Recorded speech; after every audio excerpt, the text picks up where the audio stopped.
কুম্ভ নিয়ে বিজেপিকে আক্রমণ করতে গিয়ে গঙ্গাসাগরের আয়োজনের ভূয়সী প্রশংসা করলেন প্রদেশ কংগ্রেস সভাপতি শুভঙ্কর সরকার। এখানে প্রশ্ন উঠছে, তাহলে কি কৌশলে তৃণমূলের পাশেই দাঁড়ালেন প্রদেশ কংগ্রেস সভাপতি?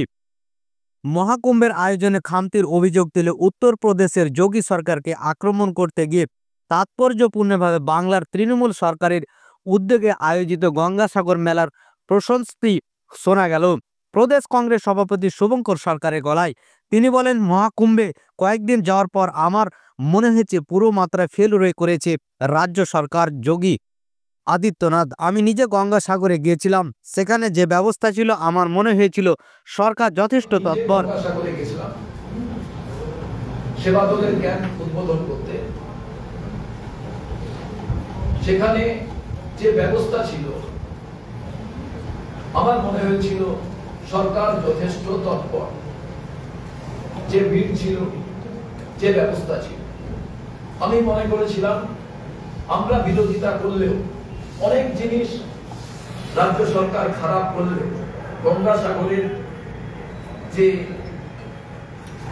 পুরো ম্যানেজমেন্ট ব্যবস্থাটা সেটা একটু বৈজ্ঞানিক পদ্ধতি, একটু আধুনিকতার বিষয় সহকারে ছিল।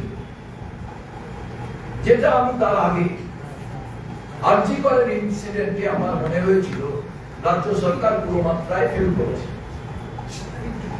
গঙ্গাসাগরে সেটা আমার মনে হয়, কিন্তু মহাকুম্ভে কয়েকদিন যাওয়ার পর আমার মনে হয়েছে মহাকুম্ভটা পুরো মাত্রায় রাজ্য সরকার ফেল করে গিয়েছে। যোগী আদিত্যনাথ পুরো ফেল করেছে। তার কারণ এই মহাকুম্ভকে সামনে রেখে, ঠিক অযোধ্যার রাম মন্দিরকে সামনে রেখে যেমন নির্বাচনে বৈতরণী পার করতে চেয়েছিলেন, যে একেবারে বিপুল সংখ্যায় আমরা আসবো, সংবিধান বদলে যে সংবিধান ওই বিতর্কিত জমিতে বিপণনে নিয়ে গেল, আহ্বান করলেন সারা দেশের মানুষকে, কিন্তু ব্যবস্থা একেবারে খুব খারাপ।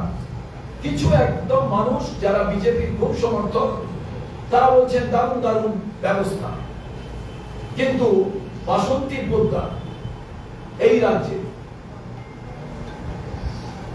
দক্ষিণ কলকাতার বাসিন্দা, ছেলের সামনে মারা গিয়েছে, কোন ডাক্তার দেখাতে পারেন। তার বাড়ি গিয়েছিলাম, শ্মশানে গিয়েছিলাম, ছেলে এবং মেয়ে বলছে একটা চিরকুট দেখালেন, হিন্দিতে দুটো লাইন লেখা, বাকিটা পেনে, কোন স্ট্যাম্প নেই, কিছু নেই, এটাকে দিয়েই পাঠিয়ে দিয়েছেন ডেড বডি। বললো মারা গেছে। আমাদের সভাপতি পার্লামেন্টের ভেতরে উত্তর দিতে পারে, তা নিয়ে চিল্লামিল্লি হয়েছে। বহু মানুষ, আমি জানি কিন্তু বহু মানুষ বলেছে ডেড বডি ভাসিয়ে দিয়েছে। আবার বহু মানুষ বলেছে আমরা চান করেছি, কিন্তু এটা তো ঠিক, প্রচুর মানুষ মারা গেছেন যারা পুণ্য অর্জন করার জন্য গেছিলেন, তাদের মহাকুম্ভ থেকে মহাপুণ্য অর্জন করতে না পারার কারণ শ্মশানে চলে যেতে হয়েছে। তো মহাকুম্ভ থেকে শ্মশান যাত্রা, এটা সরকারের একবারে মনে হলো না? উত্তরপ্রদেশ থেকে ভারতবর্ষের প্রধানমন্ত্রী, তিনি নির্বাচিত, ওখানকার সাংসদ,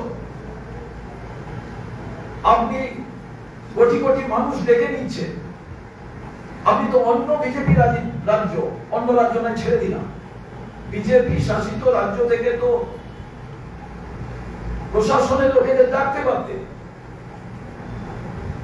মহাকুম্ভে যে দুর্ঘটনা ঘটলো, মানুষ মারা গেল, তারপর এর কারণ একটাই, আপনারা হয়তো কেউ ভাবছেন না, খুব সুপরিকল্পিত ভাবে এইটা ঘটানো হচ্ছে যাতে মানুষের আস্থা রেলের থেকে চলে যায়। সাধারণ মানুষের যাতায়াতের সব থেকে বড় জায়গা, তার নাম ভারতীয় রেল। সেই ভারতীয় রেলে যদি অব্যবস্থা তৈরি করা যায়, মানুষ গাড়ি করে যাবে, আলাদা ভাবে যাবে, মানুষ তখন বলবে রেল ছাড়া কি করে যাব, তখন আরেকটা আদানি উপস্থিত হয়, তার জন্য আলাদা প্ল্যাটফর্ম তৈরি। এই যে প্ল্যাটফর্ম আছে একে ঘিরে দেবে, আপনি সাধারণ মানুষ, সেখানে রেস্ট্রিকশন থাকে। সুপরিকল্পিত একটা পদ্ধতি, এটা হিন্দুদের নাম। ওখানে হিন্দু হিন্দু করে বিধানসভার ভেতরে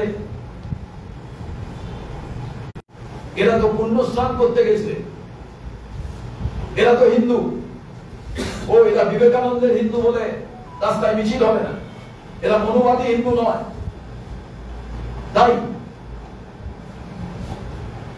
পুরোটাই হচ্ছে একটা মার্কেটিং করে বেনিয়া পদ্ধতিতে ভারতবর্ষকে চালানো করা, রাজ্যকে চালনা করার একটা পরিকল্পনা। এর